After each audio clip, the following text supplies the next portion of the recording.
Delken FM, la radio communautaire des jeunes, l'avenir de l'humanité.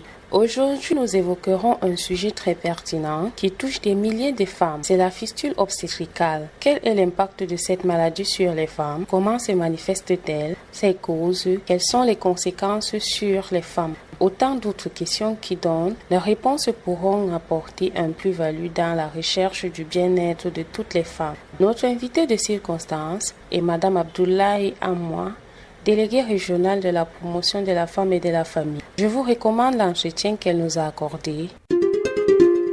Nous resterons dans la tradition de ce magazine à travers les témoignages de quelques femmes sur cette maladie. Et pour votre confort, nous écouterons une ponctuation musicale avant d'entrer dans le vif du sujet avec la complicité de Luc Didandi. Ce petit machin appelé coronavirus a mis KO le monde. Ce petit virus a fait cesser les bruits des armes.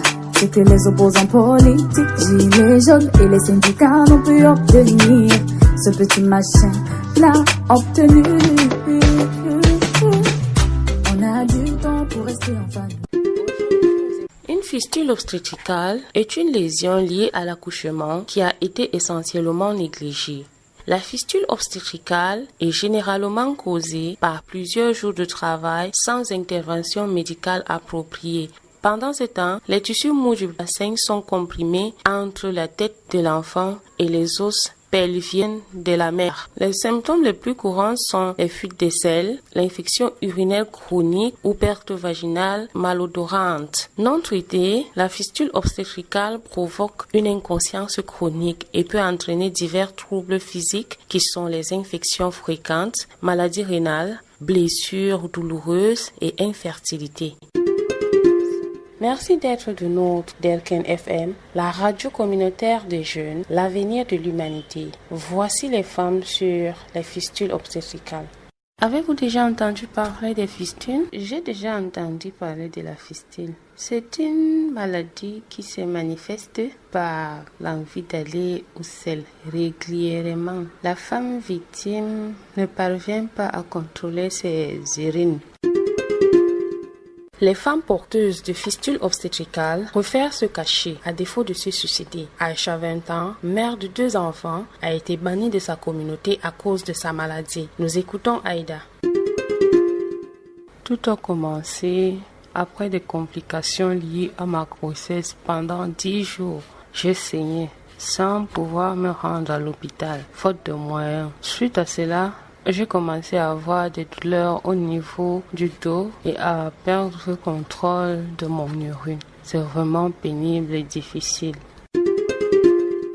De nombreuses femmes victimes de fistules obstétricales sont hospitalisées à l'hôpital régional de Garoua, mais qui refusent de réintégrer la communauté qui la rejette. C'est le cas de Fadima. Je ne pensais pas qu'on pourra encore m'accepter chez moi, parce que depuis que je suis couchée là, personne n'est venu me voir et j'appelle mon mari, même il ne décroche pas mon appel.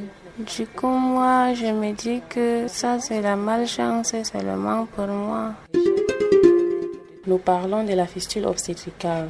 Nous avons rencontré quelques personnes très introductives dans le domaine de la santé. Il s'agit de Madame Jamila, déléguée régionale de la santé. La situation exacte dans la région, on ne saurait le dire parce que ce sont des femmes qui se cachent en communauté. Généralement, les signes de fistule, c'est l'incontinence urinaire ou fécale et autres. Donc, on ne peut que les retrouver à travers les organismes à base communautaire. Comme je le disais, nous avons pu actuellement retrouver une trentaine de femmes victimes de ce mal-là dans notre région.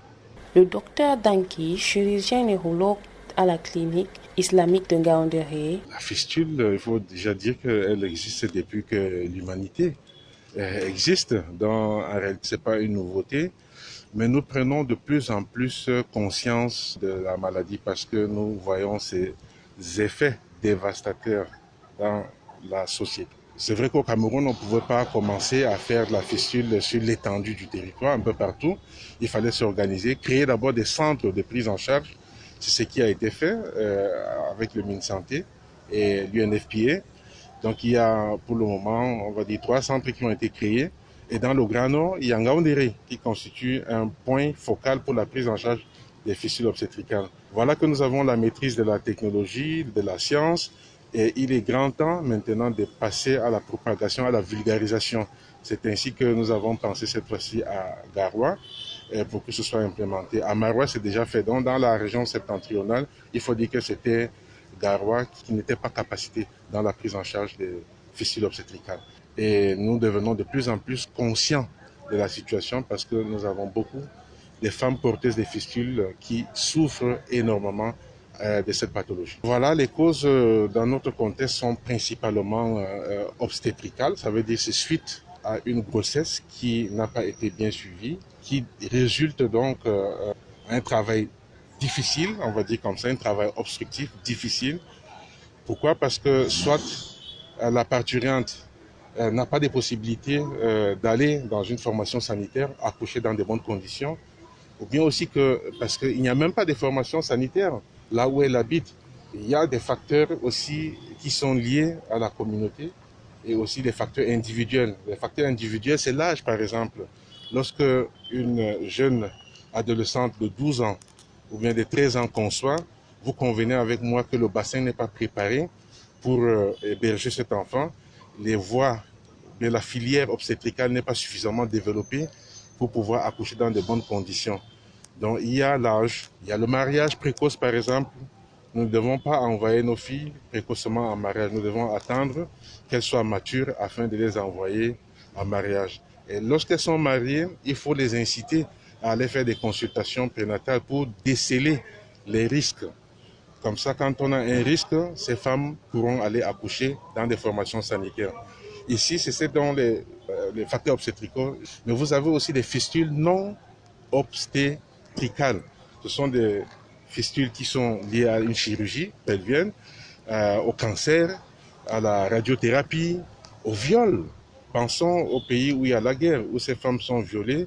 Et il y a des dégâts qui sont recensés, qui sont documentés au niveau de la filière vaginale, entraînant ainsi des fistules aussi.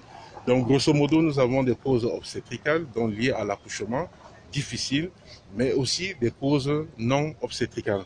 Madame Moussa. Un problème social.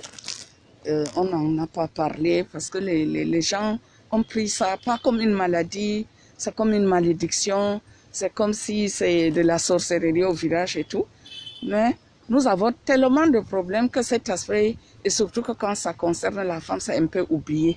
Mais sinon, ce problème réside depuis longtemps qu'on est en train de marier nos femmes très tôt, depuis que les femmes accouchent à domicile, depuis que les femmes traînent, que ce soit au niveau de la maison ou bien au niveau des formations sanitaires parce que le personnel n'est pas formé. Tout ça fait que ces femmes en souffrent, elles s'en souffrent depuis des années. Parce qu'on retrouve sur le terrain des femmes qui ont plus de 60 ans, qui ont plus de 70 ans, qui souffrent des fistules obstétricales depuis l'âge de 12, 13 ans, 14 ans. Donc c'est pour dire que ce problème a toujours existé. Et c'est peut-être ces dernières années, avec l'appui de partenaires, que le ministère de la Santé a pensé prendre en charge ces femmes qui en souffrent. La fistule obstétricale, c'est une plaie qu'on peut réparer. On parle même plus de la réparation de fistules obstétricales. Donc vraiment, c'est réparable. Pour les femmes qui ont la chance, on le fait une fois, ça se répare. Dans 80% des cas, il y a des fistules qui sont très très compliquées. Parfois, ça demande plusieurs reprises. La première solution, il faut laisser les filles aller à l'école parce que c'est très lié au niveau d'éducation. Plus la fille poursuit ses études, plus elle a la chance de ne pas se marier très tôt. Donc ce problème, de plus en plus, on est en train de faire la promotion de l'éducation. Je pense que ce problème ne se pose pas avec acuité. Mais par contre, le véritable problème dans nos sociétés, c'est que la femme, quand elle est en travail, elle reste à la maison. Elle attend à la dernière minute pour venir à la formation sanitaire. Et généralement, ça prend des jours et des jours. Normalement, quand le travail commence, il ne faut pas que ça dépasse les 24 heures. La femme doit accoucher. Mais généralement, nos femmes traînent à la maison. Ou alors, quand elles arrivent au niveau de la formation sanitaire, le personnel n'est pas formé. Et généralement, avec la pression de la famille, on garde encore la femme. Ce qui fait qu'on arrive et on n'amène pas la femme qui est en travail au niveau de la formation sanitaire de référence pour la prise en charge adéquate. Comme annoncé à l'entente de ce magazine, notre invitée de l'édition est Madame Abdoulaye Amour. Selon vous, c'est quoi la fistule obstétricale? Merci de me donner déjà cette opportunité de parler de fistule obstétricale dans la région du Nord où cette pathologie est courante chez nos femmes, malgré le fait que les uns et les autres semblent ne pas s'en apercevoir.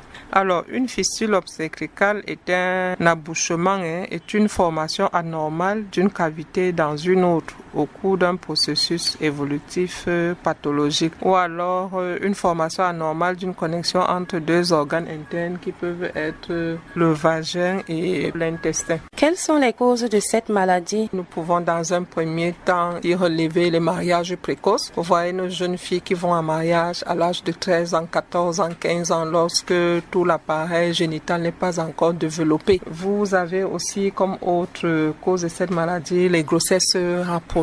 Lorsque vous faites trop de grossesses rapprochées avec de gros enfants, ça peut être une autre cause de fistule obstétricale. Vous avez aussi la surcharge même des travaux domestiques qui peuvent pas être la cause, mais augmenter le degré de fistule. Lorsqu'il y a une surcharge de travail domestique, c'est une formation anormale.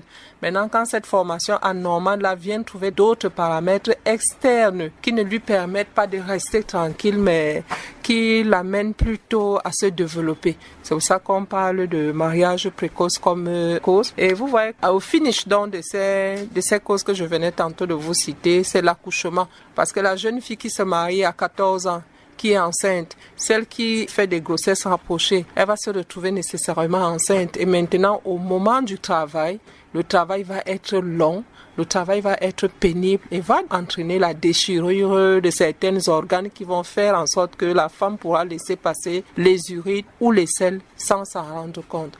Cette pathologie survient beaucoup plus au moment de l'accouchement. Quels sont les soins d'accompagnement des femmes victimes de cette maladie?